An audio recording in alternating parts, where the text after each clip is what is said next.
Mesa Central. Ya. Estamos iniciando esta edición de Mesa Central aquí en la pantalla del 13, en simultáneo con Tele 13 Radio, con T13 en vivo, por supuesto en todas nuestras plataformas y ya con nuestro panel de análisis, nuestra mesa de análisis desplegada. Cristian Valdivieso, ¿cómo está? Buenos días. Iván? Muy buenos días. Enrique Quique Mujica, buenos días. Muy buenos días. Los voy a invitar a que nos movamos porque vamos a ver la encuesta criteria de hoy en pantalla grande para que se vean todos los datos. Quique Mujica se mueve con gracia al estilo de Michael Jackson por este estudio tan grande. Vamos a empezar a revisar la encuesta criteria de esta semana, partiendo por... Pensé que fuéramos a tirar un córner en todo caso. Vamos a tirarle el córner a Valdivieso para que Valdivieso cabecee y meta el gol. Partiendo por la presidencial de esta semana. Si la elección fuese este domingo, estos son los resultados. Janet Jara, Cristian, 26, es un punto porcentual más abajo respecto a la semana pasada. Cuando no hay señales que se mantiene igual que la semana pasada, ¿no? Claro, graficamos solo esta semana y mostramos los cambios respecto a la semana anterior. Exacto. Entonces, Jara y Kast 26, Jara uno menos, 17 Matei se mantiene, Johannes Kaiser 10 se mantiene, Franco Parisi 8 se mantiene, Harold Mayne-Nichols 3 menos 1 y Marco Enriquez Minami se mantienen 1, Eduardo Artés se mantiene 1. O sea, prácticamente no hay variaciones, solo suben los nulos o blancos. Sí, suben 2 puntos solamente, prácticamente no hay variaciones. Y la suma de los opositores da 61. 61. Sí. Claro. Claro, uno ya esta semana entramos en la campaña y lo que uno podría decir es que de alguna manera la semana anterior fue una semana perdida para Evelyn Matei, que no logra cortar brecha, y una semana perdida para Janet Jara, que sigue perdiendo algo y no pudiendo empinarse sobre el 30%. Y indirectamente una semana ganada por José Antonio Kast porque no se movió. Ya. Ahora, dicho, un solo dato, Iván, que revisé a propósito de las encuestas del año anterior. El año anterior el nulo y blanco a esta altura estaba cerca del 18%. El año anterior el 2021, perdón. La campaña anterior. Claro, efectivamente la gente... ¿Estaba cerca de cuánto? Del 18%. Y ahora está en 8. En la misma encuesta, claro. Sí, efectivamente. Y eso tiene que ver... pareció número candidato más. Claro, exacto, tiene que ver con el voto obligatorio. Es decir, la gente que, bueno, lo podemos conversar después, pero la gente que empieza a votar se empieza a politizar y empieza a tomar decisiones respecto de las campañas políticas. Interesante. Está estudiado por la ciencia y por la academia, que efectivamente el voto obligatorio incita a que la gente tome más posiciones. Hay que recordar una cosa que dice Cristian, la campaña publicitaria, la franja electoral comienza el próximo viernes. Y ahí ya las cosas empiezan a cambiar definitivamente. Sí. Así que es interesante, es una semana como como stand-by, de status quo. Exactamente, claro, y lo que tienen que producir movimientos no lo han producido y ya queda un mes. Bueno, vamos a ver, después vamos a sacar las conclusiones de vuelta en la mesa de por qué pasó lo que pasó, entre otras cosas en el escenario de quién crees que va a ser candidato presidencial, que es este gráfico que no muestra la adhesión, sino que muestra más bien la expectativa. Cambiamos la lámina nomás. Si la elección presidencial fuera este domingo... Ah, no, pero antes los escenarios de segunda vuelta. Claro. Bien parecido. 46-33 en el caso de Kast Jara. Sí, pero con una debilidad de Jara que pierde respecto de José Antonio Kast, que no gana él, pero ganan los nulos. Baja ella de 36 a 33, o sea, se amplía la brecha con José Antonio Kast. Lo mismo le pasa a Jara con Evelyn Matei, que pierde 3 puntos, que se van al nulo, y también se amplía la brecha. Siempre coincide la votación de Kast 46, Matei 40, siempre coincide que aumentan los nulos en la misma proporción que la gente vota menos por Matei que por Kast. Siempre son 6 puntos. Claro. Hay menos gente decidida. Hay gente que no se decide en ese caso, ¿no? En esa segunda vuelta. Claro. Y los otros escenarios relativamente móviles. Pero de alguna manera esto refrenda que no han sido buenos tiempos estos últimos para Janet Jara de alguna manera. Ahora, Jara le sigue ganando a Kaiser y le sigue ganando a Parisi. Claro, pero lo más sorprendente es que si fuera Parisi y Jara, 38 no tiene decisión, digamos. Sí, sube mucho. Efectivamente, ahí hay un gran porcentaje del electorado que hoy día no toma posición y que no sabemos qué posición podría tomar en algo que además se ve muy poco probable. Entonces la gente tampoco son escenarios en los que se sitúe realmente. Claro, escenarios de segunda vuelta que son malas noticias para Jara. Si la lámina anterior era mala para Matei, después lo van a analizar, Jara. Pero han sido semanas duras para ella. Pues, le han dado del gobierno, le han dado de la oposición. O sea, la están confrontando y ella necesita... Bueno, después lo conversamos, pero para una segunda vuelta objetivamente competitiva, ella necesita pasar sobre el 38% en la primera vuelta. Sacar sobre el 38% en la primera vuelta, sí. No, el rechazo al menos. O sea, lo vamos a analizar más en profundidad. Ahora sí, veamos. ¿Quién crees que va a ser presidente de la República? Esto es buena noticia para José Antonio Kast, que venía declinando y retoma a 38%. Está lejos del 44% que tuvo en algún momento. Pero venía declinando esta expectativa de quién crees que va a ser, incluso acercándose al número de Janet Jara, y ya hace un mes empezó o hace 2 semanas, 3 semanas más o menos, empezó a revertir, la caída y a subir. Coincide con la arremetida del presidente Boric en su cuenta pública cuando presentó el presupuesto, que lo encaró, ¿verdad?, sin nombrarlo.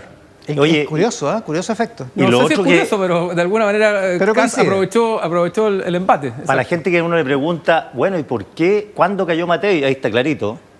Junio, mira cómo se viene a pique Matei, cómo sube Jara y cómo empieza a subir Kast. Ahí está el... Junio del 2025, o sea, el día de la primaria. El punto de inflexión, el parteagua. Claro, la polarización terminó... Claro. De hecho, de otra manera, que no ganara Toá y ganara Jara, terminó aparentemente favoreciendo la polarización y eso le convino más a Kast que a Matei. Claro, y la enorme subida de Jara, que sube 30 puntos de un mes al otro, es después de la primaria. El golpe después de la primaria. Y la primera, como recordarán, fue el 29 de junio. Identificación política... es la siguiente lámina en la encuesta Criteria. A ver, ¿cómo es esto, Cristian? A ver, acá hay una comparación entre enero 2020, después del estallido, meses después del estallido, y el 12 de octubre de este año, o sea, este fin de semana, donde se le pregunta a la gente en qué posición se sitúa en el eje izquierda-derecha, ¿ya? Donde 1 es izquierda, 5 es derecha. Perfecto. ¿Se entiende? Entonces lo que tenemos acá... las identidades, y lo que vemos es que entre enero del 2020, o sea, en 5 años, y el 12 de octubre del 2025, quienes se identificaban con la izquierda caen de un 26 a un 19%. Ya. Y particularmente cae la identificación con la centroizquierda, que tenía 16% en aquella época y hoy día tiene solo un 10%. Ah, mira. La gente que se situaba identitariamente en el centro hace 5 años era un 22%, hoy día se sitúa un 18%. Esta lámina es muy relevante para tratar de entender un poquitito lo que está pasando en la dinámica electoral. En cambio, quienes se identificaban con la derecha, que eran un 18% hace poco más de 5 años, ¿verdad? Hoy día son un 38% sumado. Eso es muy significativo. Sumado centro-derecha y derecha. O sea, Chile Vamos republicano. 38%. Claro, donde 16 más 22, digamos, claro. 38. Claro. Donde el alza más significativa no está en la centro-derecha, que también sube, claro, ¿verdad? De 11 a 16. El alza más significativa está en los identificados con la derecha, ¿verdad? Con el polo extremo de la derecha, si se quiere, que suben de 7 a 22 puntos. Ahora, es un error, creo, de ciertas personas a la derecha, ciertas, porque no todas, creer que esto es definitivo, porque en el estallido habíamos dicho esto se zanjó, Chile es de izquierda, Chile está contra la derecha y mira no ahora. Y no era, claro. Un ratito después. Y lo otro es que Chile ya no se articula en torno al eje izquierda-derecha, que fue algo que se discutió mucho. Y mira lo que ha pasado. En 5 años, la gente que no se identificaba en el eje decía, yo no me matriculo en este eje, me da lo mismo de izquierda-derecha. Era un 34, hoy día es un 25. Es decir, se ha ido politizando. Hay gente dispuesta a politizarse en este eje. Que toma posición en el eje. A tomar posición en este eje. Subió 9 puntos. Y esto es consistente con otra pregunta que has hecho, que hemos mostrado en otras semanas, que es la de ¿por qué partido estás dispuesto a votar? Claro. Es consistente con votar por el Partido Republicano en la práctica. Exacto. Pero es interesante que, y lo conversamos en un página 13, ¿se acuerda que mientras muchos empezaban a dar por muerto el eje izquierda-derecha, la gente sigue tomando posición y eso hace que también se vayan polarizando las posiciones? Ahora también hay que tener en cuenta que sumados, yo sé que no es un ejercicio riguroso sumar votos, pero me parece que en el caso de Kaiser y Kast son sumables porque son muy parecidos. Son más sumables que otros, digamos. Y piensan que entre los dos están sumando 37 más o menos en la encuesta, 26, 10. En la primera lámina que vimos. En la primera lámina. Y ahí se entiende la identificación de derecha a secas. Es bien notable el cambio, en prácticamente 6 años. No, estamos en un momento muy derechizado, por decirlo en términos técnicos, pero además más politizado que hace 5 años en el eje izquierda-derecha. No digo que politizado en cualquier término, pero en el eje izquierda-derecha hay más identidad de lo que había o identificación de lo que había hace 5 años. Lo podremos hablar después en la mesa, se lo vamos a preguntar al senador Cruzcoque. A lo mejor este escenario, que se ve muy favorable para la derecha, hace que la derecha se vuelva muy conflictiva en la interna, digamos. Claro. Que se dedique más a pelear entre ellos que a pelear con la izquierda, digamos. Están alegando de lleno, como si. Claro, pero de alguna manera se están refosilando. De alguna manera la centro-derecha ha sido, digamos que tragada en alguna parte por la derecha, pero no solo por la derecha, sino que la centro-derecha también ha crecido y ella ha tragado parte del centro. O sea, lo que se ha ido de alguna manera vaciando es el mundo de la izquierda que bajó de manera significativa. Ahora, Cristian, esto podría uno deducir que va a influir mucho en la elección parlamentaria, o sea, que podrían haber mayorías parlamentarias de derecha en el Senado y la Cámara de Diputados. Es lo más probable. Por lo menos las proyecciones que tenemos, que también las podríamos mostrar en algún minuto, muestran que eso podría pasar y además que eso se está reflejando hoy día. Ahora, la pregunta es, ¿qué pasó en estos 5 años que la izquierda perdió identificación en el eje izquierda-derecha y no ganó nada? Porque claro, subieron los que se identifican. Entonces, no solo se desangró un poco la izquierda, sino que además los que se identificaron claro, se fueron con el enemigo. Se fueron al otro lado, claro, tomaron posición. Ahora son contemporáneos estos 5 años con el aumento del crimen organizado y la inmigración en Chile. Es un buen punto. Sí. Bueno, y con el gobierno del presidente, y claro, con el rechazo, y con todos los procesos constituyentes que tuvimos. Ahora, es una buena pregunta acá, hasta dónde esto es un péndulo, esto tiene que ver con la oposición al gobierno de turno, y por lo tanto si el gobierno de turno es de izquierda, bueno, crece la derecha, y después que si es la derecha va a crecer la izquierda. Eso es lo que hay que ir viendo. Pero lo interesante es que hay más identificación en el eje izquierda-derecha, y esa la ha tomado toda la derecha. Por eso la advertencia de Toá, porque lo que no va a acabarse de la noche a la mañana es el crimen organizado. Claro. Entonces la advertencia de Toá, si seguimos con alergia, vamos a perder siempre. Público, claro, podría ser lo único que cambia en términos de alternancia del poder.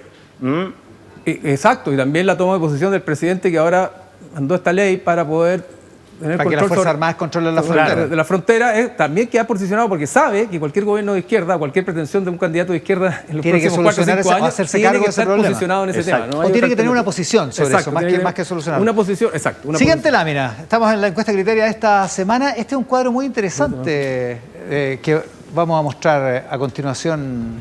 Ahí está. Partidos con candidato presidencial. Esto es, a ver. Esto siempre me enreda a mí, fíjate. No, acá yo creo que... O esto lo trato de explicar. Mira, hay 2 ejes. Nosotros le pedimos a la gente que se situara a los partidos que tienen candidato presidencial. A los partidos que tienen candidato presidencial en el eje izquierda-derecha. Esa va abajo. Esa va abajo. Que son el Partido Comunista, el de la Gente, el Nacional Libertario, la UDI y Republicano. En negro está el total de la población, donde, por ejemplo, sitúa a la gente al PC en el punto más de izquierda. Y en morado está los que votan por la candidata Janet Jara, que es la candidata del Partido Comunista, que la sitúan en la misma posición de izquierda que el total de la población. Después hacia arriba tenemos otro eje, que es el otro eje que está en el mundo definiendo mucho las elecciones, que tiene que ver con el eje pro-elite o anti-elite. Está a favor o en contra de la elite. Que es la línea vertical. Claro. El eje vertical. Sí, hacia arriba está el pro-elite, está cambiado ahí en el eje, y hacia abajo está el anti-elite. Entonces, la mayoría de la población ve que el Partido Comunista es el partido más anti-elite de hoy día. Y sus votantes piensan... Claro. Ahora, un dato interesante. El total de la población sitúa al Partido Republicano más que al Nacional Libertario como el más de derecha. Ojo ahí. El total de la población piensa que el Partido Republicano es más de derecha. Porque este es el total de la población para republicano, este es el total de la población para Nacional Libertario. Pero, está más a la derecha. Pero, y esto es lo interesante, los que votan por José Antonio Kast lo ven a él más moderado que el total de la población, que lo ve más derecha. Es decir, los votantes de Kast le están dando espacio para que se modere un poquitito más, porque lo están viendo más moderado que el total de la población. Pero los votantes de Kaiser, y esto es muy... es muy interesante, tiene una gran brecha respecto al total de la población, porque los votantes de Kaiser lo ven más derechizado que a los republicanos, menos pro-elite. Y mucho menos pro-elite que el Partido Republicano. Teóricamente obligaría a Kaiser a no defraudar a sus votantes. Bueno, dado que esto es una mesa... Por lo tanto, a ser más extremo en sus posiciones. Dado que una mesa de análisis, uno podría, más que solo de datos, podría decir, ¿qué va a hacer o cómo lo va a hacer José Antonio Kast? Porque sus votantes le están diciendo, usted puede moderarse algo, no lo vemos tan extremo. Tiene margen para moderarse. Pero si quiere gobernar con los nacional libertarios de Kaiser, ¿cómo lo va a hacer para que los votantes Kaiser no se resistan a algo más moderado? Porque ellos son bastante más extremos. Claro, el votante de Kaiser está esperando que Kaiser diga Chile va a salirse de la ONU. Exacto. ¿Y qué va a hacer Kaiser? ¿Y qué va a hacer Kaiser con sus votantes en un eventual gobierno de José Antonio Kast? ¿Entrar al gobierno o más bien seguir cultivando su propia tribu, que es más radical y que probablemente querría radicalizarse de un gobierno que por definición tiene que ser ahora la oposición por la derecha? Más articulado. Ahora entiendo ciertas cifras de las encuestas de la UDP que le dan a Kaiser la tercera posición en voto D y E. Primero está Jara, 27, 25 Kast, 11 Kaiser y apenas 5 Matei. Esa es la encuesta de UDP que es mensual. Claro, que salió hace una semana y media. Bien a la derecha y anti-elite. Anti-elite. Claro. Y lo otro, el eslogan de Parisi, ni facho ni comunacho, prendió. La gente lo sitúa al medio. Bueno, es bien interesante la posición del PDG, porque efectivamente aparece hoy día dentro de los partidos que tienen candidato presidencial. Aquí no está la ADC, no están los demócratas, no están... Ya. Dentro de los que tienen candidato presidencial es el partido que parece más centrado, más al centro. Y por otro lado, dentro de los partidos de oposición, es el partido que parece menos elítico. Claro. No nos olvidemos que el eje elite anti-elite es un eje que no es solo pueblo versus rico versus pobre, pueblo versus elite. Hoy día es el eje que define la elección de Trump, te fijas que tiene que ver con todas las élites. Es Twitter contra Facebook. Exacto, y también tiene que ver con lo impugnador. Exacto. Ya, siguiente lámina de la encuesta Criteria de esta semana, la analizamos con Cristian Valdivieso y con Quique Mujica. En el programa de hoy, aquí en Mesa Central, por el 13, en simultáneo con Tele 13 Radio y todas nuestras plataformas, también con Tele 13 en vivo, por cierto. Ahí está, despido masivo de funcionarios. Ya, es que es uno de los temas de la semana. Los temas de la semana. Lo puso Arturo Esquella aquí la semana pasada y Cast en Tele 13 Radio el martes. Claro, y esto tiene bastante oído, ¿verdad? Aquí hicimos la siguiente pregunta. ¿Cuán de acuerdo estás con las siguientes frases? El despido masivo de funcionarios públicos es necesario para terminar con el gasto excesivo. ¿Ya? Hay un 46% de la población que se manifiesta de acuerdo, muy de acuerdo con la idea, y un 28% que está en desacuerdo, muy en desacuerdo, y un 26% que está en el punto intermedio. Los más en desacuerdo con la necesidad de despedir masivamente funcionarios públicos para disminuir el gasto son los votantes de Janet Jara, donde una mayoría de ellos no está de acuerdo con la idea, un 54%. ¿Ya? Le sigue, y después todos los candidatos de oposición, todos los votantes de los candidatos de oposición hoy día están más de acuerdo con la frase que en desacuerdo. Claro. Pero los más rudos, por decirlo de alguna manera, y a propósito de la lámina anterior, son los votantes de Kaiser, donde el 77% se manifiesta de acuerdo, incluso más que los votantes de Kast, donde es el 62%. Claro, y Kaiser está proponiendo un recorte fiscal mucho, que es casi el triple de lo que está proponiendo. Esa motosierra feroz. Claro, motosierra completo. Claro, y calza con sus votantes. Ahora, no con el total de la población, ni con... No, son los votantes. Igual el total de la población da pábulo para pensar que sí, este es el mejor momento para una modernización del Estado. Hacerlo. O sea, está el agua... Y también casi la mitad, claro. Y también da para pensar de que estamos en un momento también de populismo económico. O sea, hay populismo económico de derecha, ¿verdad? Que se van con todo contra el Estado, como si ahí estuviera la solución de todos los problemas. Y hay populismo económico de izquierda que dicen que, bueno, subamos el salario mínimo a lo que podamos y con eso vamos a arreglar. Claro, porque la premisa es despido masivo de funcionarios públicos, que es una cosa que no conversa con los datos, digamos. No conversa con los datos, por una parte, y por otra, tampoco es que ahí tú vas a encontrar todo el dinero necesario para disminuir el déficit. A eso me refiero con que no conversa con los datos. Por eso esto se articula en preguntas muy típicamente definidas desde la academia como el populismo económico. Hay algunas de derecha, otras de izquierda. Pero esto está teniendo oídos. Comparémoslo con la siguiente lámina. Mira, esta es otra pregunta. Reducción del ¿Cuán de acuerdo estás con la frase la mejor forma de reactivar la economía es reduciendo drásticamente el tamaño del Estado? Exactamente. De nuevo tenemos una mayoría de acuerdo, o sea, más acuerdo, 44%, un 29% que está en la duda, y muy en desacuerdo, un 27%. ¿Ya? Y hay una relación, de nuevo, directa en que todos los votantes de candidatos de la oposición están más de acuerdo que en desacuerdo, y los más de acuerdo nuevamente son los de Kaiser, donde el 78%... Pero de nuevo, Matei está en el orden del 50%, o sea, sí. Matei está en una posición un poco más intermedia. El votante de Matei está en una posición un poco más centrista, sí. O más intermedia, más preciso. Exactamente, más intermedia. Ahora, también es cierto que en estas dos preguntas, que están como en sintonía con lo que está pasando y con lo que definen y la conversación que ponen los candidatos que le está yendo mejor, también es cierto que hay, primero, un 27% que no está de acuerdo con la idea. Claro. Segunda, que hay un 29% que no está ni de acuerdo ni en desacuerdo. Por lo tanto, acá hay algo que da vuelta y tirarse con todo y contra todo, como si el Estado fuera el único y el principal responsable. Hoy día tengo la impresión de que no tiene un asidero la gran mayoría de la población. O sea, es decir, no es la motosierra. Lo que la gente quiere hoy día es que el Estado funcione mejor, que funcione bien, pero quiere tener un Estado relativamente presente, porque sabe que ahí está la posibilidad de tener salud, tener educación, tener pensiones, etc. El tema de las licencias médicas tiene mucho que ver con este libro. Claro, mucho que ver. Una indignación fue demasiado impactante, masivo. Sí, es verdad. Por eso que estamos como si uno preguntara por la pena de muerte después que ha habido una serie de homicidios. Claro, es el momento donde hay mucha exacerbación del tema. La pregunta es cómo se maneja esto razonablemente y también cómo no se generan expectativas que después no puedes cumplir. Oye, hagamos el corte. Seguimos con la mesa de análisis con Cristian Valdivieso y con Quique Mujica. Vamos a hacer esta edición de Mesa Central y nuestra mesa de análisis, por cierto, también con la mesa de análisis hoy en Mesa Central con Quique Mujica y Cristian Valdivieso. A ver, Evelyn Matei va a una entrevista en Rock and Pop, la radio Rock and Pop, que no es una radio política, esto no es el escenario como... Y en esa entrevista, Kevin Filgueras y se me olvidó el nombre de la periodista. Yo te lo busco. Ya lo voy a tener. ChatGPT.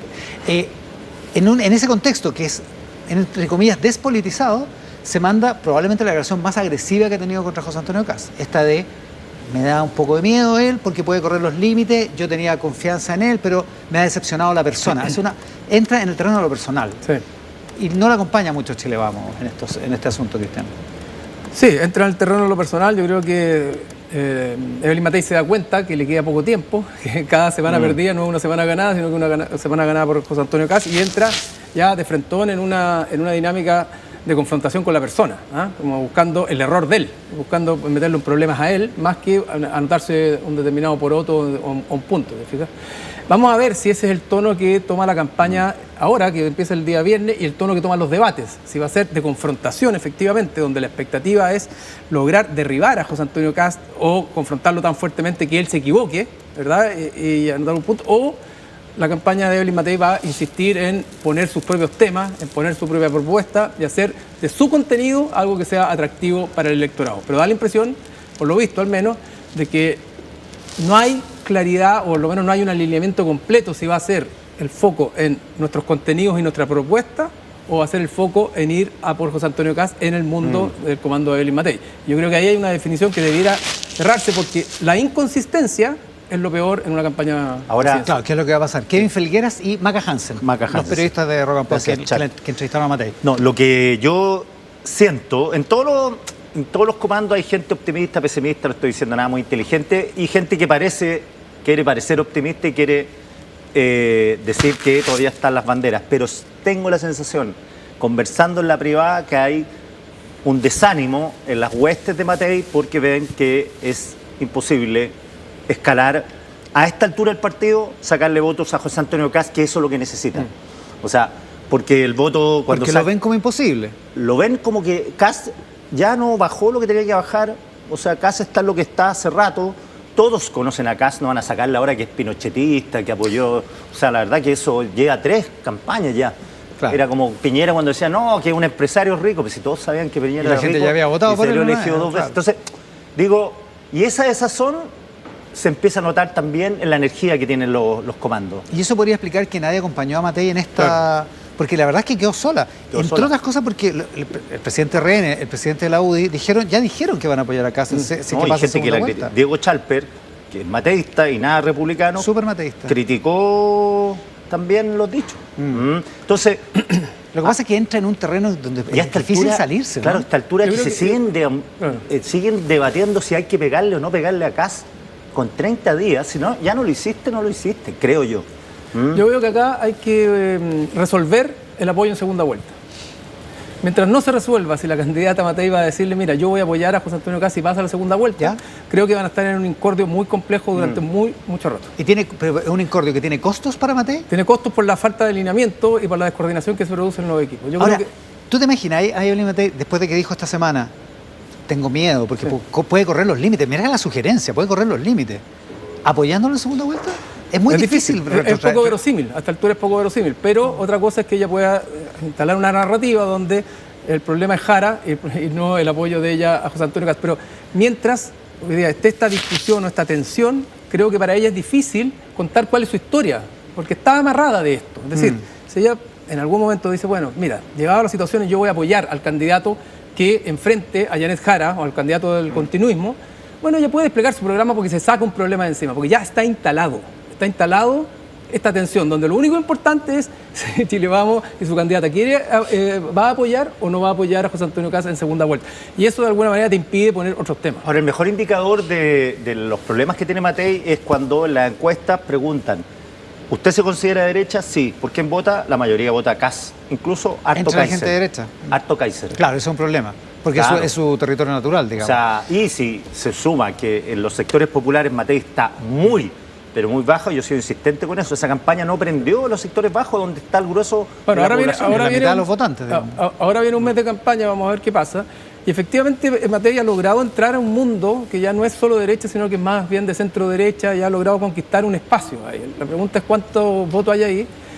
y si de alguna manera gente que hoy día está indecisa o incluso está por Jara o está por Mike Nichols u otro, al final del momento, del día se va a terminar inclinando por Evelyn Matei. Hay más o menos, Iván, un 25% de personas que se suman a estos nulos, ¿ya? 24, ha ido bajando, pero no está sobre el 20%, que todavía no tienen certeza total de su voto. O sea, que han cambiado. Dicen, yo voto Quique Mujica, pero podría eventualmente cambiar por Iván Valenzuela. Ya sé que entonces, hay un cuarto voto. Y eso también es interesante. Eso te hace una diferencia notable. Sí, interesante, dale. Dale. No, que eso también te habla de la encrucijada en la que está cierto mundo centro-izquierda. Que dice que el problema es Kast y que estamos y que Kast representa un peligro, pero al mismo momento ven que Janet Jara, que vamos a entrar después, está hoy día siendo un poco competitiva. Entonces, cuando si alguien de centro-izquierda dice, Kast es un gran peligro y no quiero que gobierne, pero estoy diciendo que Jara no le va a ganar a José Antonio Kast. ¿Qué es mejor? Claro. Hay una encrucijada en la centroizquierda y eso creo que hay que hacerse cargo de ello. Es Genaro Regado hoy día en la entrevista a Claudia hablamos la tercera, es José Joaquín Brunner esta semana entre tres en vivo, que están en ese dilema. Respecto a lo que dices tú, la encuesta de Cifra Copesa de ayer, 75% tiene tomado su voto, 13% tiene candidato, pero podría cambiar, y 12% todavía no tiene candidato. Ahí están los 25. Ahí están los 25. Claro, es un buen punto. Y lo otro que en este momento Kast y Jara, por ellos sería la elección mañana. O sea, como están las encuestas. Y por eso ganaron una semana, como dijo Cristian en el bloque anterior, digamos. Claro. Porque las cosas no se movieron, digamos. No sé si Jara, yo tengo la impresión de que Jara tiene que crecer. Es decir, o sea, que no le basta con sacar 26 puntos. Está en segunda vuelta, lo más probable, etcétera. Ahora, pero en base a 100, esos 26, ¿cuánto pero es? no llegan a 30, pues. ¿Te fijas? ¿No llega a 30? No llega a 30. Ahora, sí me llamó la atención a mí respecto a lo que decías tú de la ultraderecha, cuánto cala ese discurso. Yo siempre tuve dudas que calara fuerte por la participación que hubo en las primarias del oficialismo. El riesgo de la ultraderecha. Si el demonio viene cuando los franceses le tienen miedo a Le Pen, le tienen miedo a Le Pen y se movilizan. Le viene tratando de instalar la centroizquierda y la izquierda desde el año pasado. Y yo dije, bueno, con el demonio ahí a puerta, se va a movilizar el mundo de izquierda para decir, acá estamos contra la ultraderecha, y fue a votar. Incluso, de hecho hubo gente que habló de cercos sanitarios, se hablaron de una experiencia muy a la francesa. Si no se levantaron a votar contra el demonio. Yo creo que además es un voto muy de élite, esa encrucijada es muy de élite, son poquitos votos, no es suficiente. Yo creo que evidentemente en este mes lo que tiene que hacer, en este mes de campaña de Evelyn Matei, es ganarse la adhesión de los votantes que decía Quique, que son la gente de clase media baja y baja, que es el voto popular. Por otra parte, el diseño republicano esta semana parece haber comenzado el domingo pasado aquí con Arturo Esquella, el presidente del Partido Republicano, que dijo, eliminamos los 100.000 funcionarios públicos que ha contratado este gobierno y nos ahorramos 3.000 millones de dólares. Y explicamos la mitad del recorte fiscal. Eso fue lo que dijo. Por supuesto trajo una serie de controversias. 2 o 3 fines de semana, yo creo, ¿no? No, fue el domingo pasado. Fue el domingo pasado. Y el martes, José Antonio Kast fue a Tele 13 Radio en la mañana y también volvió a decir eso y subió la apuesta. Dijo, porque le dijimos, oiga, es que sabe que no son 100.000, ¿ya? Y las cifras del gobierno central, en fin. Y dijo, las cifras de la dirección de presupuestos son no se pueden creer, y las cifras del Ministerio de Hacienda yo no les creo, ni ellos saben cuántos funcionarios públicos hay. Subió la apuesta. Claro, y al día siguiente, para terminar con la seguidilla, Cristian Valenzuela, que es el jefe estratégico de la campaña de Kast, publica una columna llamada Parásitos en la tercera y llama parásitos a prácticamente todos los operadores políticos y muchos funcionarios públicos que pertenecen a partidos políticos, pero agrega a los que han gobernado, a todos los que han gobernado, incluyendo los dos gobiernos de centro-derecha. Sí, él pone desde la U y el PC. Claro. O sea, el puro hecho de haber pasado por el Estado te hace un parásito. Dejó la grande. Y dejó la grande. Oye, Chile Vamos a mí yo hablé con 3 o 4 personas de Chile Vamos, estar indignados. Algunos lo hicieron público. Hernán Larraín escribió diciendo que esto era lo mismo de la superioridad moral de Giorgio Jackson y que ya sabíamos cómo terminaban eso. Ahora, tiene sentido los republicanos porque esta discusión sobre los 100.000 millones, fuera de complicarlo, no tenía ancla en el día a día de las personas. En cambio, es distinto. Como dice, aquí hay gente que está usufructando del Estado, gana buenos sueldos, pide licencias megas para ir a Cancún. Entonces, claro, te engancha con esa indignación. Le pone bajo, porque yo sentí que es que ella en la entrevista que te dio quería salir de eso y se fue para el lado de la delincuencia. Vamos a ser el país más seguro, América Latina. Claro. Quería salir de los 100.000 millones, porque además es un lenguaje, nadie tiende a mensurar que son 100.000 millones de dólares, sí, salvo... Y porque técnicamente lo que dijo de los 3.000 millones no se sostenía. Salvo que te digan que vaya a sacar a 100.000 parásitos. Claro, entonces es que ella elevó la apuesta por otro lado. Claro. Pero claro, cambia como el foco de la discusión, porque el foco contrario era van a recortar 6.000 millones y te van a recortar la PGU. La PGU. Eso era el foco contrario, claro. Cristian. Claro, yo creo que hoy día, a propósito del cerco sanitario, yo creo que la gente más que preocupada del cerco sanitario está preocupada por la seguridad, retomando el tema de lo que estábamos delante. Por eso es que es tan difícil hacer una campaña contra alguien hoy día, si es que no te pones tú en el lado de estar manejando el tema de la seguridad con una propuesta clara en seguridad. ¿Qué es el tema? Ese es el gran tema. Es el tema. Hoy en día. Entonces, no hay otro. creo que lo que le pasó a los republicanos, que se enredaron con el tema de los 6.000 millones de dólares, y creo que esto de los parásitos es un intento de sacarlo, de moverlo hacia a otro lugar. espacio, a decir, mira, esto es posible porque hay tantos funcionarios públicos que ahí eso explica gran parte del recorte que se va a hacer. Y le va a venir una andanada de vuelta que le van a decir, oye, eso es populismo, eso no es real, los datos no dicen lo mismo. Entonces, probablemente, por tratar de correr el tema, de sacarlo narrativamente donde estaba instalado, creo que se hundieron un poquitito más, porque los datos también nos mostraban, lo vamos a ver, que la gente igual ve que el Estado tiene que tener un rol. Que no es llegar y recortar. No es llegar y recortar y que el Estado tiene que tener un rol. Ahora, la pregunta es, ¿por qué en ese intento, porque tiene sentido hacer el intento, pero ¿por qué en ese intento llevarse por delante a Chile Vamos con quien, si gana José Antonio Cast la presidencia, va a tener que gobernar? A menos que no quiera, digamos. Bueno, pero... O sea, es como el equivalente de Matei diciendo, corriendo los límites. Con vos van, con vos vienen. Como el chiste de Dinamita Show. Exacto, digamos. Y esto parece ser más bien una lógica de una tensión interna. Tanto Chile Vamos como Republicano les sale el alma los resquemores entre a esta altura parece que bueno, salen, afloran y en algún momento esa lava tiene que salir del volcán, no se puede mantener ahí en el magma. Claro, pero hay que soltar presión. Hay que soltar un poquito. Pero a un mes de la primera vuelta uno supondría que ya debiera estar disminuyendo las tensiones y buscando ciertos encuentros. Ahora, es cierto que vimos durante cinco semanas que José Antonio Cast semana a semana perdía un puntito. ¿Ah? Sí. Y esos puntitos sumados llegaron a ser 6 en algún momento.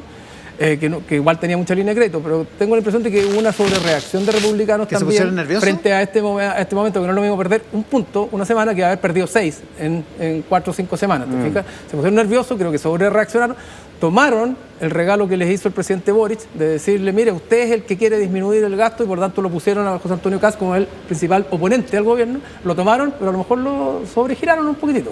Sí, ahora yo creo que a republicanos, si llegan a la moneda, no les van a cobrar los 6.000 millones de dólares, la gente, pero sí les va a cobrar la promesa de seguridad. Esa se la van a cobrar. Yo creo ¿Qué es lo que dijo Esquella el domingo pasado? Que dijo Esquella que ellos van a atacar, y esto es súper importante, van a atacar la percepción de temor. Porque saben, y esto lo tengo reporteado, que bajar la delincuencia no se hace en un año, con todo lo que pasa. Pero sí, la sensación que ya bajó es que la sensación y la percepción de que alguien está haciendo algo, pero tiene que ser bien efectivo e incluso efectista. O sea, creo que en los primeros... O sea, los primeros 100 días de un gobierno de Cast serían... Y te agregaría harto dron, con su show, harta visita a poblaciones... Pero te agregaría también y consensuado, y lo más amplio posible en términos políticos, para que no te salgan a pegar, ¿verdad? Ya desvirtuarte tu estrategia. Entonces, da la impresión de que esta arremetida es un poco tensionar cuando tú ya estás llegando al final de la recta y donde debieras buscar más bien construir acuerdos y acercarte a tus posibles socios de gobierno. Ahora, la idea conversa bien con el índice de paz ciudadana que se entregó esta semana. Por eso te digo. Porque bajan los delitos, pero la percepción de temor se mantiene. Se le atribuyeron a las expectativas de que que todas las campañas han tenido como tema central la delincuencia como nunca. Entonces la expectativa, estos son deducciones que no son escritas en piedra, pero decir, vienen los próximos 4 años, va a venir alguien que va a poner acá mano dura. Y en eso yo creo que republicanos la tienen clarita, la han tenido clarita siempre, no se han perdido nada de eso, y eso también lo tienen porque han hecho un buen trabajo territorial. Y lo que decía Esquella, cuando uno está en la calle, la gente le habla de seguridad y migración. Y nada más, en ninguna otra cosa. Al otro lado, perdón.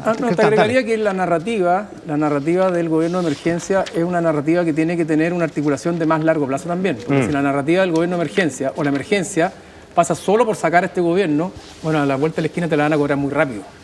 Entonces, para poder darle relato a esta narrativa del gobierno de emergencia de más largo plazo y no solo que se transforme en sacar al gobierno y después, bueno, y ahora estamos listos, tú tienes que probablemente empezar a construir puentes. Y creo que lo último que han hecho los republicanos con Chile Vamos, que Chile Vamos está espoleando por un lado, pero están devolviendo combos, no es lo que uno esperaría de quien va punteando las encuestas y que debiera tener la lógica de buscar construir los puentes no solo para la segunda, sino que para gobernar también. Al otro lado de la pista, Andrés Gómez Bravo, el periodista de La Tercera, entrevista hoy a Janet Jara. Y la verdad es que la desafección de Jara con el gobierno, sí, y uno podría agregar, y del gobierno con Jara, ya es una cuestión ya como... Hay 2 o 3 evidente, preguntas. ¿no? La verdad es que como salí hace tiempo del gobierno no tengo ninguna expectativa respecto de seguir vinculada a él. 1. No tengo expectativas. Yo salí del gobierno hace mucho tiempo, no tendría ningún sentido seguir vinculado al gobierno. 2. No, es impresionante. Sí, además le pregunta a Andrés, el Partido Comunista diera los principios del marxismo-leninismo. ¿Usted también abraza esos principios? Me han hecho varias veces esta pregunta y a mí la verdad no me gusta ningún tipo de etiqueta. A mí me provoca, que lo que pasa es como preguntarle a un católico si cree en la Santísima Trinidad y te dice, no, la verdad que no me gusta hablar de eso. Claro. Si no tiene nada malo, pues si es comunista, marxista, leninista y además dice que el partido se tiene que renovar. Ahora, eso es el equivalente de Kast de no hablar de cambio climático, de no hablar de aborto, de no hablar de ninguna otra cosa. Sí. Bueno, da la impresión de que a Jara la han abandonado de todos lados, excepto de su comando probablemente, pero la abandonó el gobierno, no le ha dado espacio, el presidente llamó a Kast a pelear con él y la sacó allá al escenario, el ministro Montes le pega sus chilitos, por no decir sus combos. Marcel le pegó duro, esa entrevista pasó bien colada. Sí, pero Montes es ministro, pero Montes es ministro del actual gobierno. Sí, eso yo no lo he visto nunca, en una campaña electoral. Y sin ningún costo. Entonces la pregunta es si Jara... Ahora, la verdad es que Jara le pegó primero. Jara le pegó primero, sí. Bueno, pues, pero si el gobierno estuviera viendo que Jara tiene una posibilidad de ganar la elección, no lo hace. ¿Qué hace con Montes? Aprovecha el caso para empoderar a Jara y lo saca. Lo saca, por último. Obviamente, claro, lo saca, no lo mantiene en el cargo y no es indolente. O el presidente en una actividad le dice algo a Montes. Claro, lo reta. Claro, si tú eras combo. Exacto. Con Kast y Jara. Claro. Sí. Pero denota que mucha diferencia. Parece que en la moneda no están de acuerdo con que estén combo a combo. Y lo otro que la candidata que perdió está en Europa, Carolina Toá. Uno dice, si estuvieran combo, estaría acá. Si estuvieran combo, Mario Marcel no habría dicho que... Estarían todos haciendo campaña. Todos en campaña. Eso te muestra que se ha desempoderado Janet Jara y su campaña está muy débil. Y ella está particularmente desempoderada. La tesis del anticristo de Kast que moviliza no es tan... No, claro. Estarían todos más asustados. Lo que hablábamos antes, el cerco sanitario, el temor a la ultraderecha. Claro. Y también a lo mejor entiende que el cerco sanitario no es suficiente. De hecho, Jara... Pero te agrego, Bachelet, que al ser candidata a la ONU se neutraliza. Chao de la campaña. No, claro. Chao, no puede decir nada. Está en otra campaña. Entonces, digo, todo no. Pero el presidente incluso le pudo haber dado un espacio a Jara para que ella transformara la candidatura de Bachelet en un estaba a favor o en contra. Y eso le daba más ancho de banda a Jara. Pero a la semana el presidente cambió el tema. Sí. Y por lo tanto la discusión se puso con José Antonio Cast, entonces también está abandonada. Y el socialismo... a la semana el presidente cambió el tema. Tienes toda la razón. Claro, o sea, ella no tuvo acordémonos que mostramos datos de Bachelet y más del 40% estaba de acuerdo. O sea, tú tenías ya más que el 30% que tiene o que ha logrado Janet Jara. Y por otro lado, tú ves lo de Montes y también lo de Carolina Toá. O sea, el socialismo democrático, por lo menos en los hechos, ¿verdad? La estaba dejando. Hay otro dato.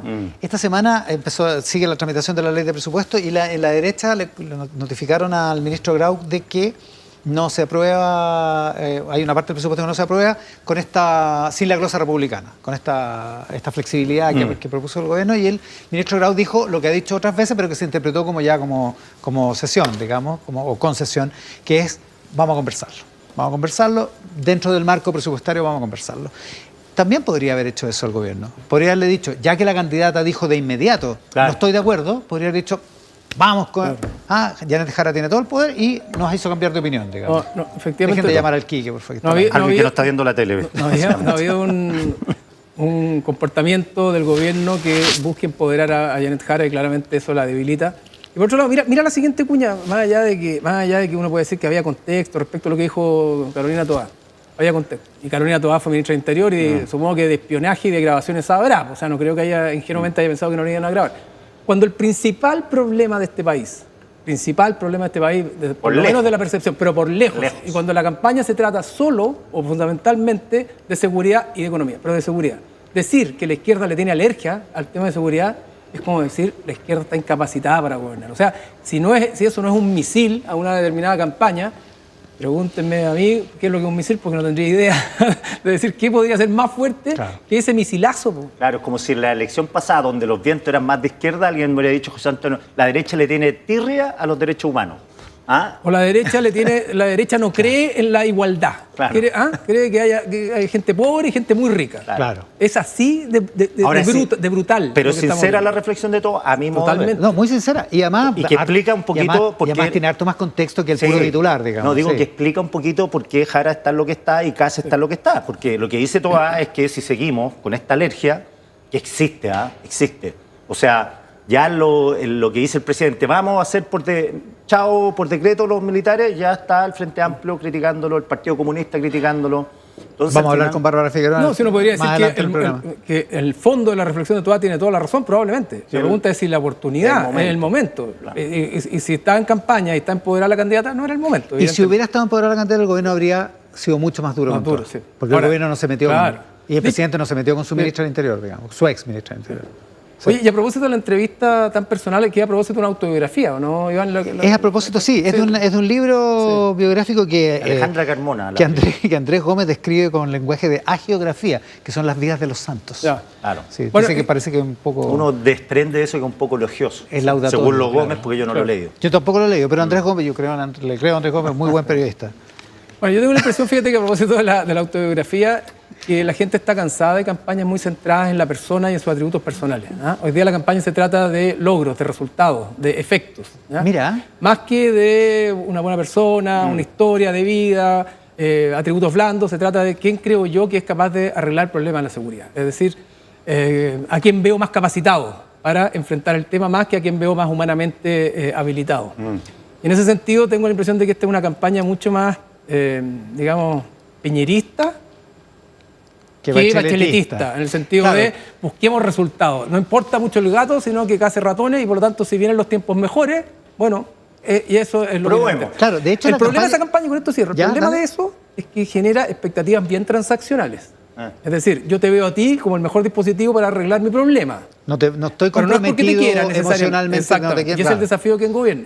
Pero si tú no me arreglas rápidamente mi problema, bueno, el afecto se va. Pero ahí está claro entonces la pega del próximo gobierno, que es reducir la percepción de temor de la gente en relación a la delincuencia. Poner mano dura. En los primeros 6 meses la gente sienta que efectivamente hay avances. Claro. Eso es lo único relevante, porque si no, el dispositivo no funcionó. Sí. En 2 domingos más, no en este estudio, en otro estudio de Canal 13, los candidatos van a tener un debate. Los 8 candidatos. Los 8. Sí. El martes no va Eduardo Ortega a todo esto. Hay nada. No, pues no puede ir para allá. Pero podría haber ido. Bueno, pero acá viene, en 2 domingos más. Y está publicado en T13.cl, lo acabamos de publicar. La gente va a poder elegir un tema de los candidatos. Elige qué tema quieres que discutan los candidatos presidenciales en el debate del 13. Uno de las 3 áreas temáticas que vamos a tener en el formato del debate del 26 de octubre, la va a elegir la gente a través de la votación. La votación se va a hacer en T13.cl. Está abierta ya, entiendo, la votación a partir de este momento. Se abre, así que la gente puede ver. Ahí están mira, qué estupendo los conductores del debate. Rating va a tener, Sí, rating va a tener. Sí. No sé si por los conductores necesariamente, pero no por los conductores, por los candidatos. ¿Alto qué? Alto filtro te pusieron en la foto. Alto filtro, sí, a la Sole no era necesario, a mí sí. No, a la Sole no. Al final de la nota, mira, va a aparecer, está el botón para poder votar y cuáles son los temas. Entre esos temas, la gente puede elegir qué tema le vamos a preguntar a los candidatos el 26 de octubre. 20 horas, 20 horas para que Cristian Valdivieso tenga un buen horario para ver el debate. Bueno que lo pusieron a la 8. Es bueno, sí, bueno. Horario más que estelar, más que estelar. 26 de octubre, ahí está. Esos son los temas y ahí se puede votar. ¿Se puede votar por más de uno o por se puede votar por uno? ¿Se puede votar por más de uno, Daniel? Pregunta encuestadora. Es importante. Porque... Pregunta encuestador. Solo por uno, Cristian. ¿Solo por uno? Sí, dice Daniel Labarca, sí. Solo por uno. Como que va a quedar medio condensado en algo. Lo que dice Daniel Labarca es ley en este programa. Uno de los temas va a ser elegido por el público. Uno de los temas, los otros temas los elige Daniel Labarca. Claro. Ya, con Cristian Valdivieso, con Quique Mujica, en la edición de hoy de Mesa Central, también con nuestros auspiciadores, ojo, con decisiones basadas en datos y no en suposiciones, comienza a mejorar el clima de tu empresa y así obtén el mejor desempeño de tu equipo con Talana, con más de 14 soluciones para reclutar al mejor talento, pagar toda tu nómina en segundos, capacitar en cualquier lugar, evaluar el desempeño de tu equipo y mucho más. Tu gestión de personas puede ser más simple. Descubre cómo en talana.com. Nos vamos a la pausa. Quique, Cristian, muchas gracias por el programa de hoy. En el siguiente bloque, el senador de Bópoli, Luciano Cruzco, que también la secretaria general del Partido Comunista, Bárbara Figueroa, para hablar de la política de la semana. Que tengan un gran resto de domingo, ¿eh? Y acuérdense, votar en t13.cl el tema que quieren para el debate del 26 de octubre aquí en el 13. En un rato lo hacemos. Pausa y estamos de vuelta en esta edición de Mesa Central, y ahí está la página. En t13.cl se vota para que la gente elija uno de los temas que vamos a discutir con los candidatos presidenciales en el debate de 2 semanas más. Pausa y volvemos. En el estudio de Mesa Central con el senador de Bópoli, Luciano Cruzco, que es miembro también del comité central de la campaña de Evelyn Matei. Senador, muchas gracias por la gentileza de estar acá. No, el comité central. Sí, disculpe. Sí. Cuando dije comité central me di cuenta, pero sí. El comando de Evelyn Matei. El comando de Evelyn, así es. Buenos días. Le tiene alergia a la palabra comité central, que es una institución de los partidos de izquierda, me parece muy bien. Sí, no alergia, o sea, sabes que hay mucha alergia hoy día, entonces vamos a hablar de la alergia a la seguridad, entre otras cosas. Entre los que está por pelearse con José Antonio Kast buscando votos para Evelyn Matei, o los que cree que hay que pelearse con el puro gobierno y con Jara? A ver, yo creo que primero hay que establecer algo que es muy importante. El rival a vencer es claramente la continuidad de este gobierno, representado claramente en una candidata al Partido Comunista que es Janet Jara. Lo que no obsta a que efectivamente nosotros podamos contraponer programas de gobierno. O sea, una de las gracias precisamente que ha tenido Evelyn Matei al sumar un mundo de personas que no son necesariamente el mundo de la derecha o de la UDI, sino que se amplía hacia concertacionistas, hacia personas que en algún momento gobernaron con la concertación, que tienen experiencia de gobierno, que tienen equipos y que han podido plantear esta misma semana el plan cero de pie cero para la vivienda, el plan de seguridad hídrica, ¿verdad?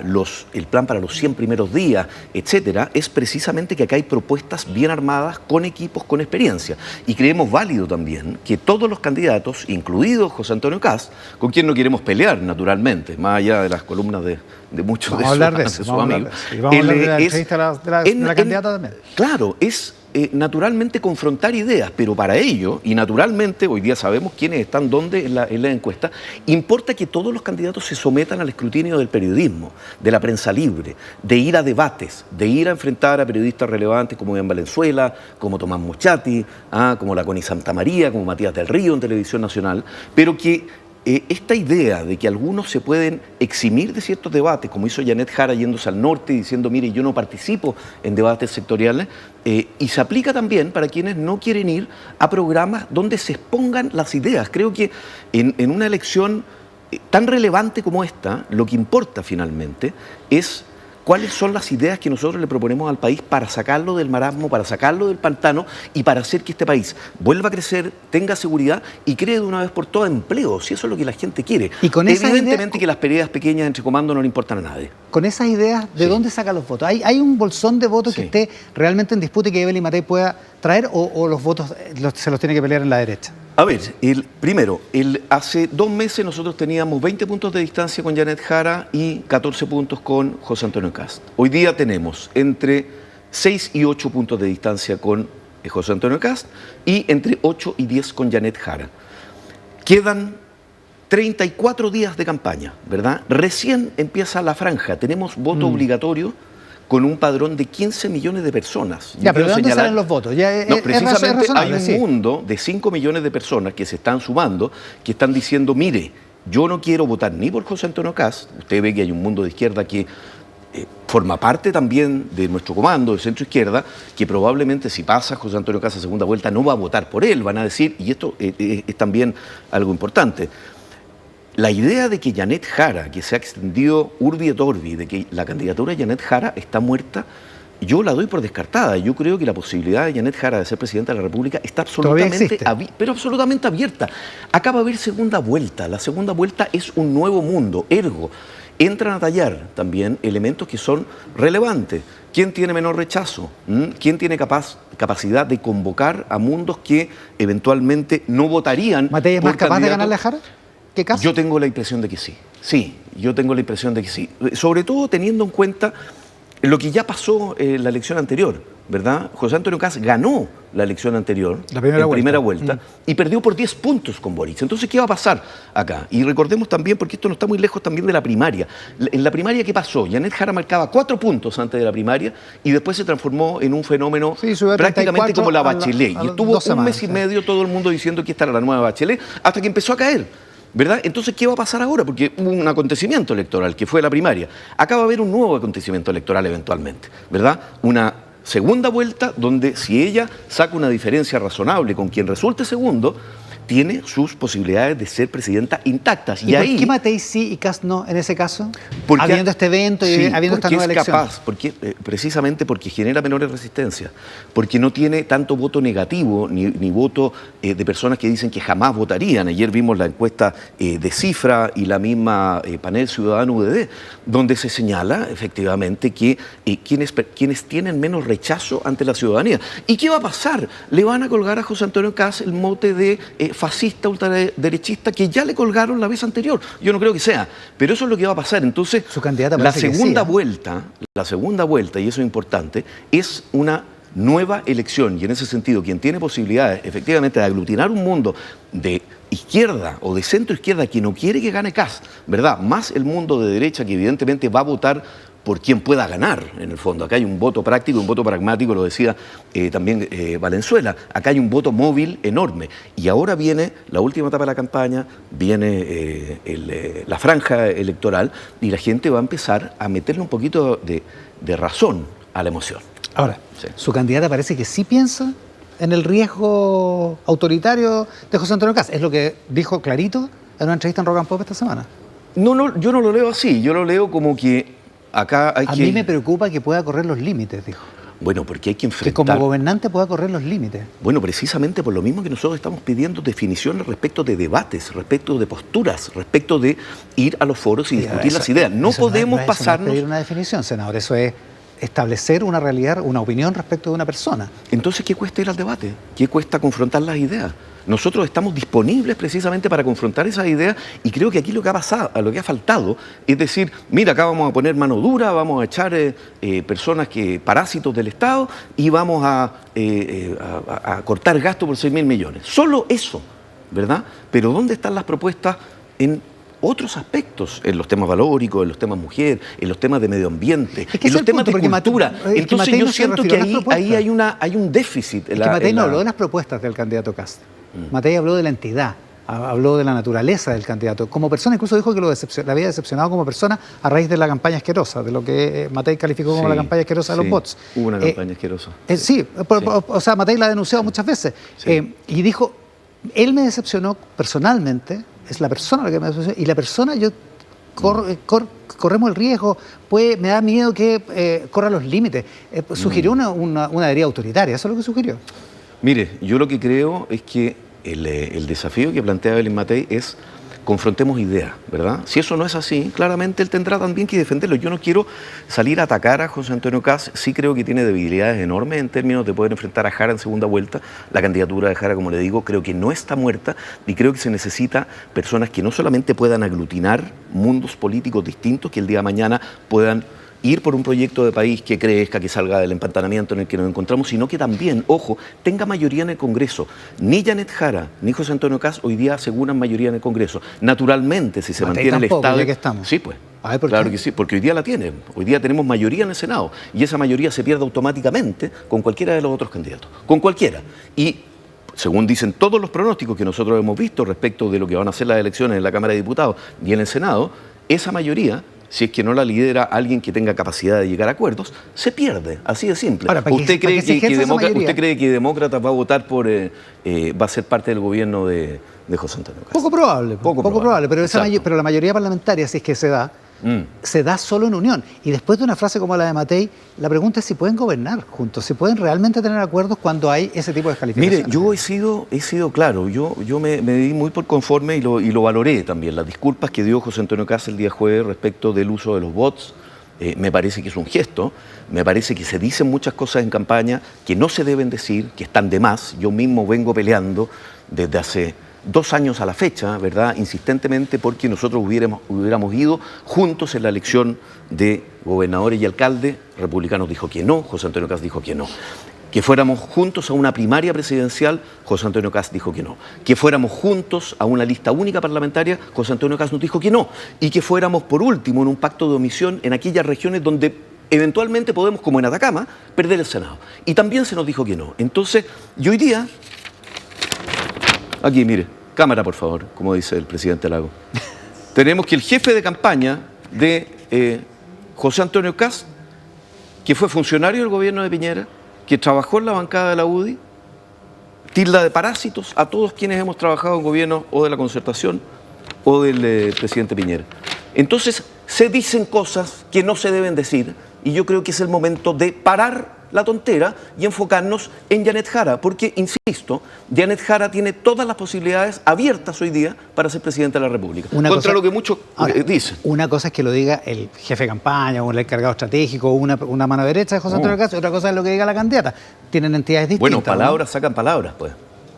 Porque, y precisamente es el por qué nosotros también hemos sido insistentes en ir a los debates públicos. Tú ves que a cada programa que ha habido en Televisión Nacional, en Mega, aquí en el 13, Evelyn Matei ha asistido. Ha asistido no solamente a los debates donde tú divides el tiempo por 8, a aquellos programas donde los periodistas le preguntan durante una hora y media distintas materias. Y acá parece que hay ciertos temas que no se quieren abordar.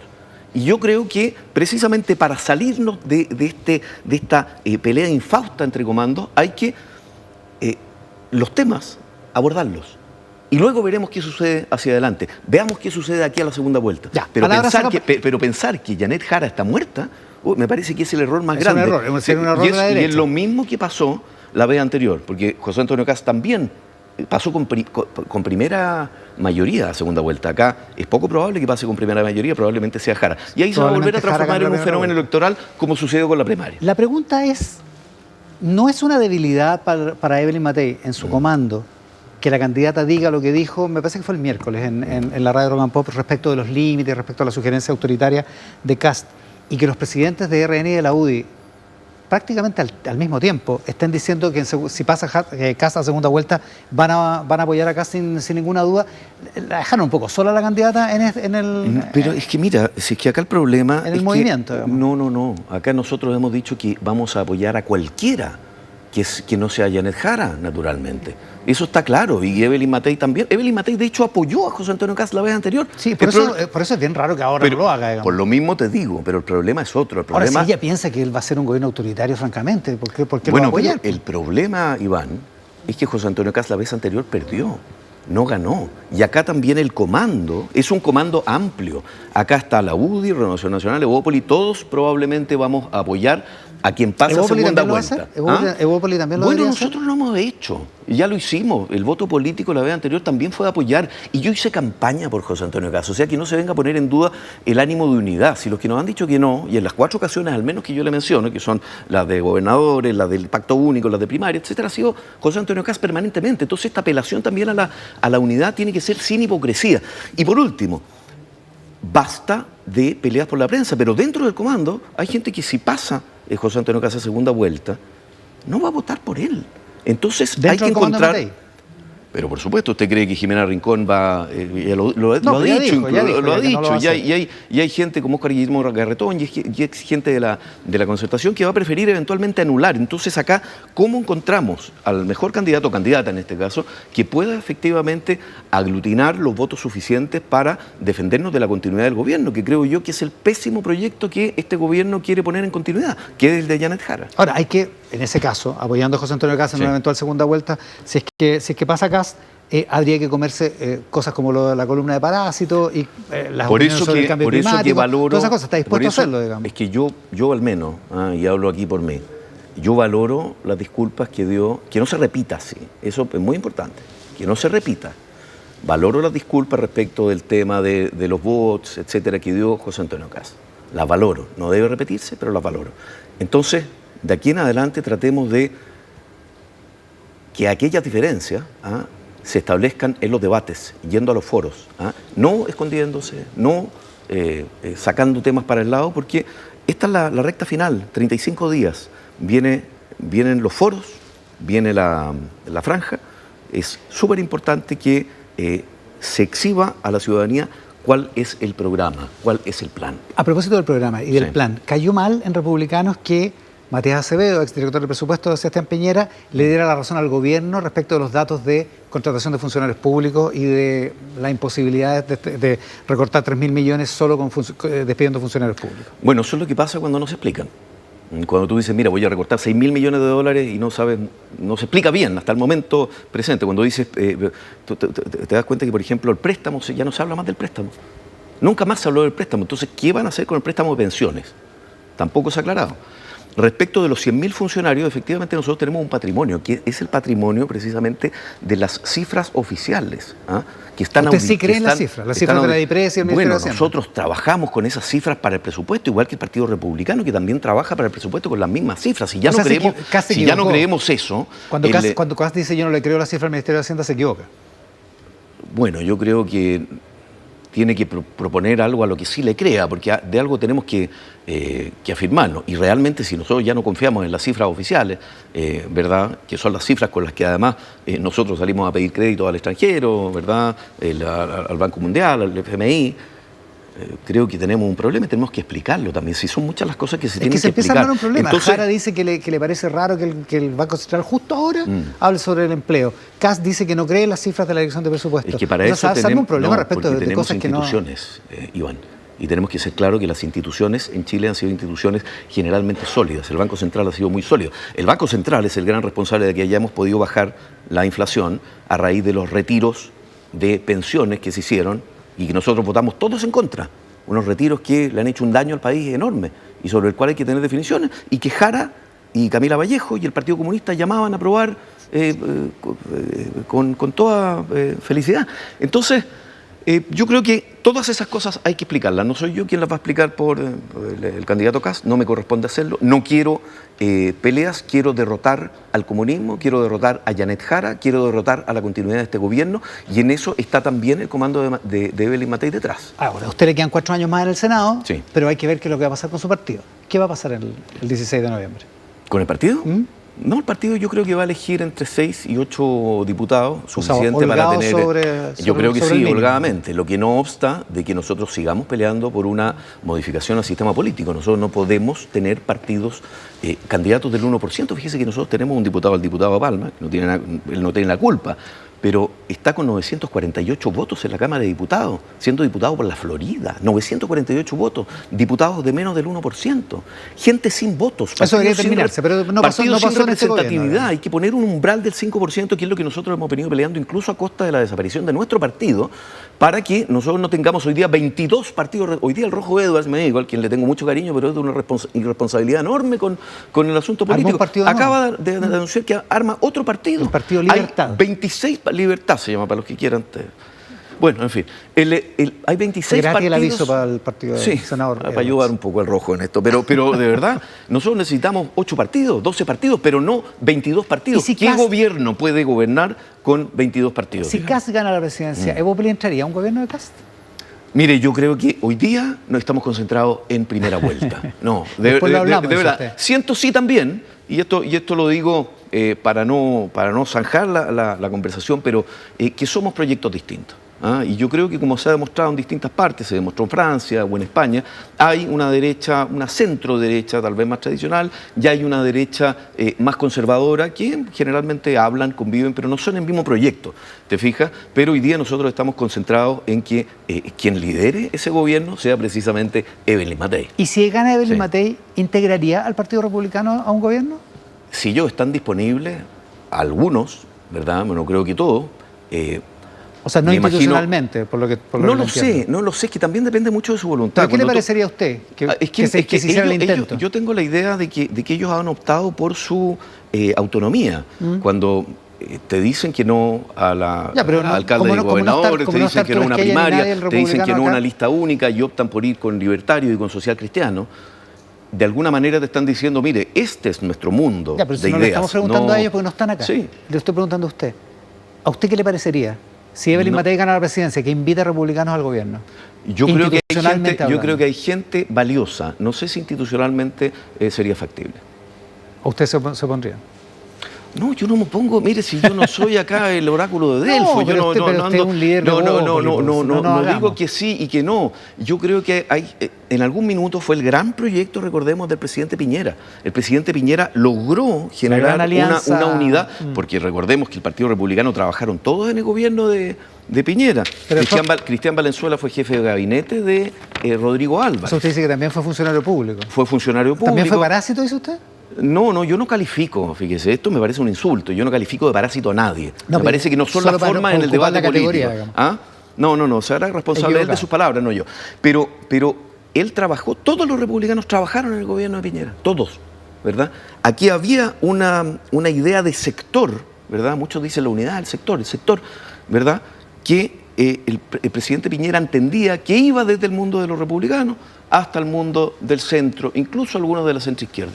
Pero otros dicen, no, mire, yo quiero mi propio proyecto. Y ante eso, bueno, uno tiene que también aceptar las decisiones que otros toman. Senador Cruzcoque, muchas gracias por la gentileza. Muchas gracias a ti, Iván. Con Luciano Cruzcoque, el senador de Evópoli, esta mañana aquí en Mesa Central. También con nuestros auspiciadores. Hacemos nuestro programa por el 13 en simultáneo con Tele 13 Radio.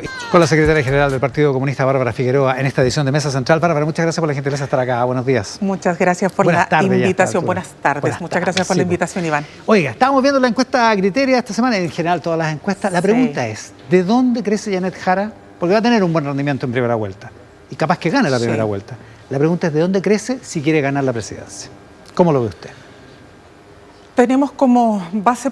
Lo primero es que yo creo que acá se hace mucho cuestionamiento respecto a si tenemos piso-techo. Yo creo que lo que hoy día tenemos es un piso muy sólido, y eso es garantía de gobernabilidad, porque da cuenta de que tenemos... Estamos claros que pero no está de más de explicar que tenemos un piso que es muy sólido y que por lo tanto nos permite proyectar una segunda vuelta con un amplio arco de crecimiento. ¿De dónde? Efectivamente, en el mundo de...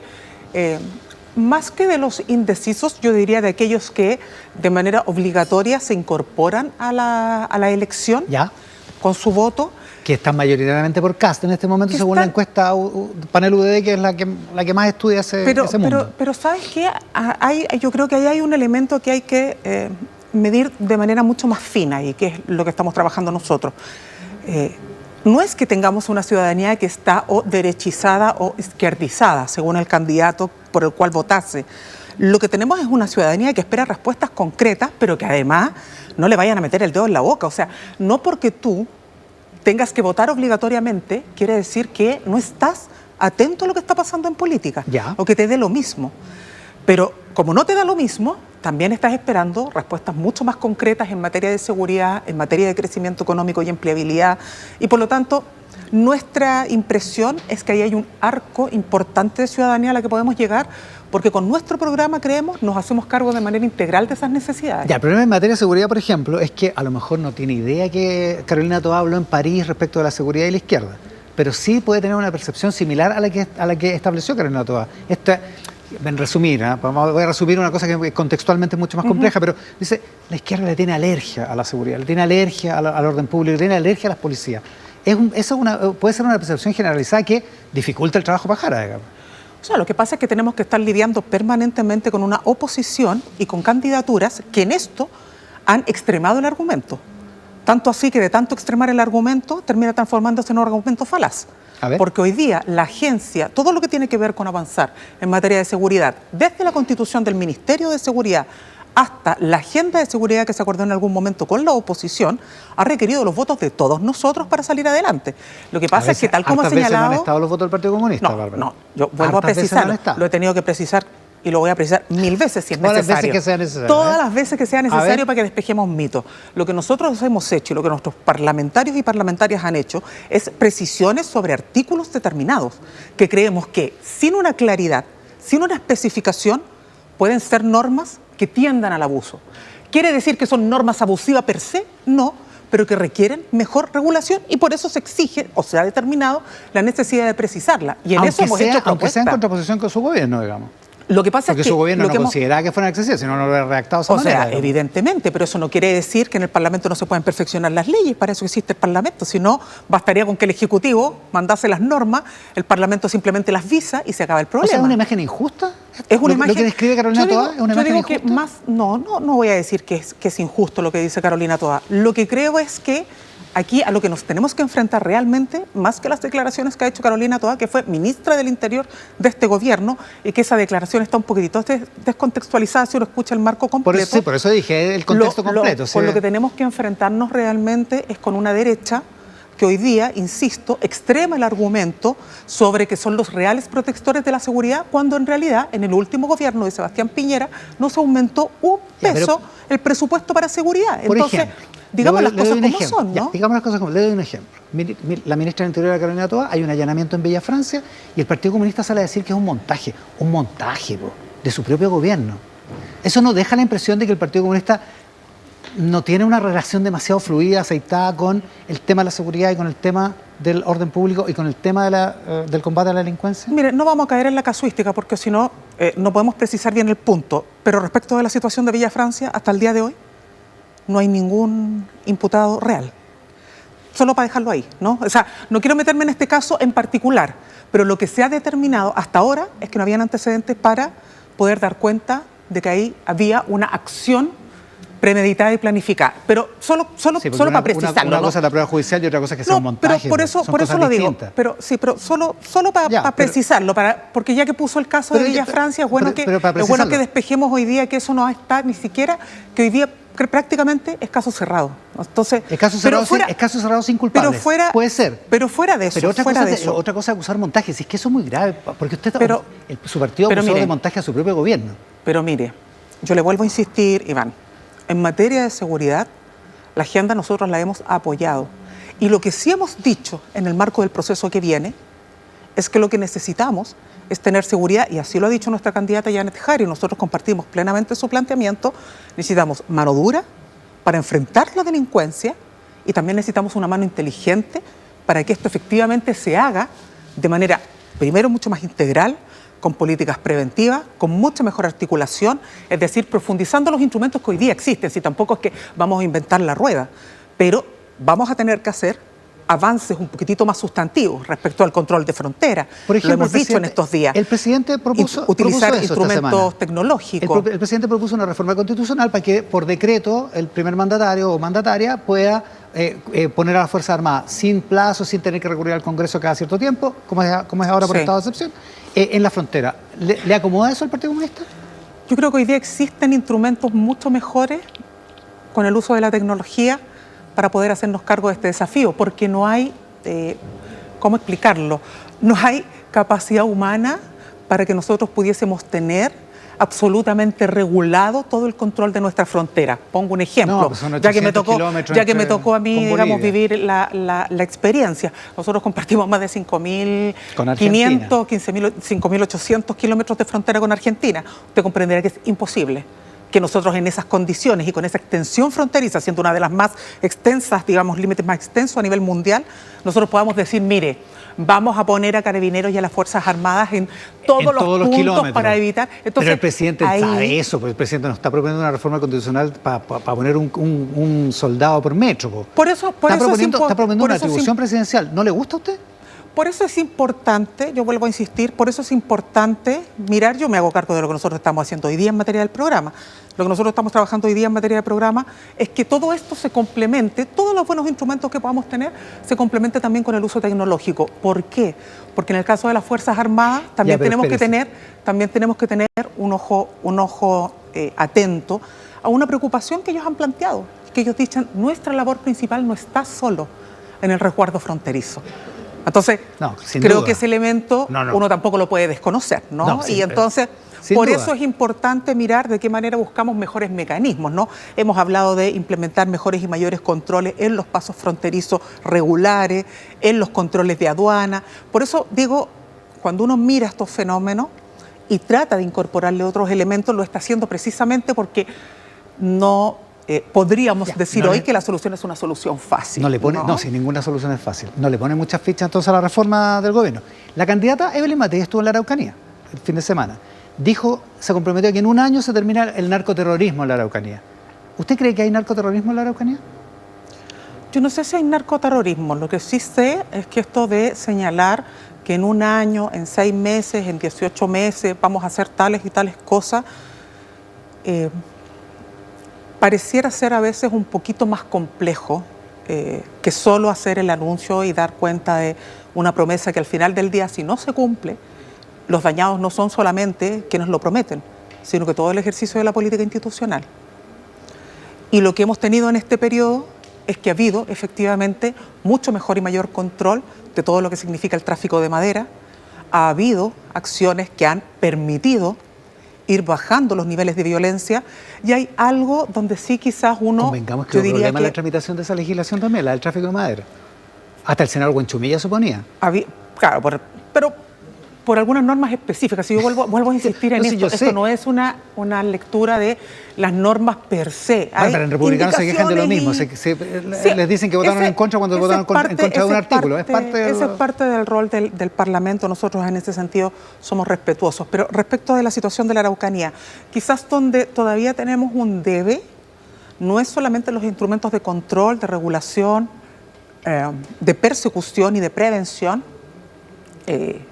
de la violencia, del tráfico de madera, del uso abusivo, digamos, yo diría que de causas sobre texto de acciones que no tienen nada que ver con el compromiso de la recuperación de tierra. O sea, disfrazar a hechos de violencia como si fueran una causa, con la causa mapuche. Pero creo que eso, que creo que ha estado en el centro del debate y que está bien, hoy día también requiere un segundo salto. Esto es algo que además en algún minuto se conversó con las Fuerzas Armadas, con su general, que era la necesidad de que esto fuera acompañado y dotado de un plan de política social. Es decir, también el acompañamiento en torno a más y mejor generación de empleo, mecanismos de mejores servicios sociales. Creo que ahí todavía tenemos un debe del que uno pudiera eventualmente hacerse cargo. Ahora, en este contexto, insisto, en un diálogo que no solamente fue un diálogo entre pares de la institucionalidad civil, sino que también fue un planteamiento planteado por las Fuerzas Armadas en su minuto. Entonces, ¿tú cómo vas a desescalar, por ejemplo, los estados de excepción? No los puedes desescalar solo a partir de los índices de disminución de los ataques violentos. ¿Qué es lo que ha pasado? Disminuyeron. Eso sin duda que tú lo tienes que tener muy presente. Pero también debes acompañar esa política. Y vuelvo a insistir, esto no es un planteamiento solo nuestro. Esto también ha estado en actores digamos, de los órganos de las Fuerzas Armadas. Esto requiere también acompañar esto con mejores y mayores políticas sociales, de tal manera que eso permita un círculo virtuoso, ¿no? Hace 4 años, en el programa de gobierno y en la campaña, se prometía que se iban a terminar los estados de excepción en la Araucanía, que se iba a tratar y que iba a haber un nuevo trato en relación con el problema de la Araucanía. De hecho, se expresó muy palmariamente en el viaje de la ministra del Interior, Isquia Siches, a Temucuicui. Así es. Recién iniciado el gobierno. Posteriormente, a punta de estados de excepción, efectivamente han bajado los hechos de violencia. Ha habido un aprendizaje del gobierno. ¿Ha habido también ese mismo aprendizaje? ¿Comparte ese aprendizaje el Partido Comunista? Bueno, nuestra candidata también lo planteó, ¿no? Uno desearía poder terminar con los estados de excepción, pero entendemos que esto tiene y requiere también, insisto, uno podría decir, este paquete de medidas que acompañen la posibilidad de que esta disminución de la violencia en la zona también vaya acompañada de mejores políticas para su reactivación.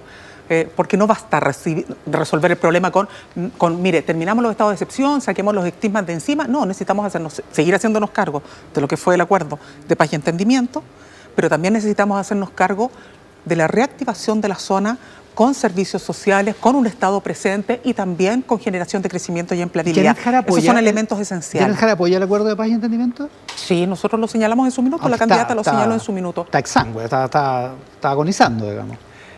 Está complicado, ¿no? Porque efectivamente requiere un primer instrumento que es la aplicación del convenio, de lo que marca el convenio 190, que es 169, perdón, sí, que es el debate de la consulta indígena. Sí.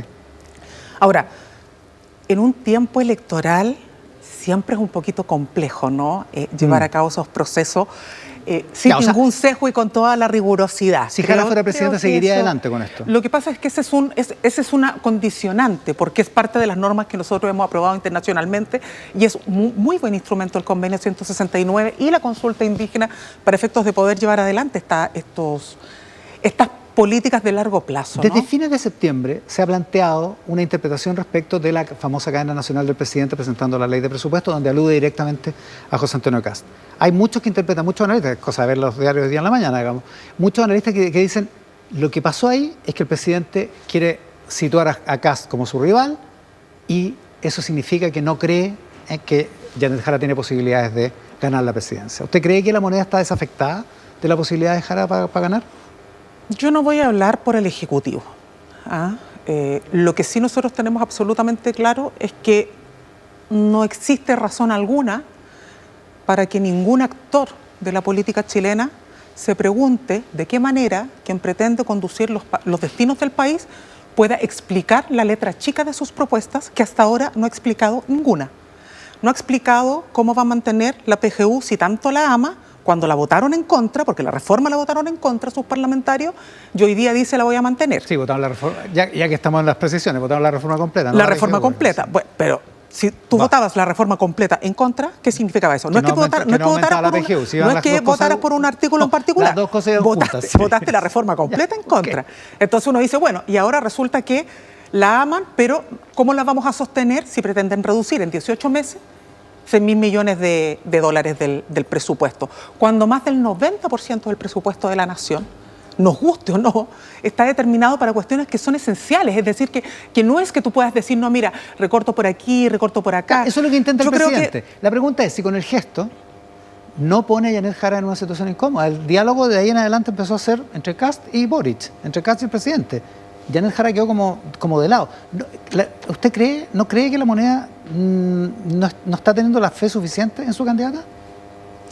Insisto, yo no voy a hablar por el Ejecutivo, no me corresponde. ¿Le incomoda la posición de la moneda? Pero lo que sí tengo absolutamente claro es que hoy día estamos en un debate respecto de un gobierno nuevo.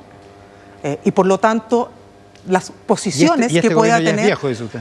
Las posiciones que pueda tener el gobierno en ejercicio son legítimas, pero efectivamente el debate hoy día es respecto de quienes son candidatos y candidatas a la presidencia, porque son los que van a decir aquí. No es que no tenga nada que decir. ¿Cómo no va a tener nada que decir si tiene que defender sus políticas? Sí, o sea, sería muy extraño que un gobierno no defendiera lo que ha hecho, ¿no?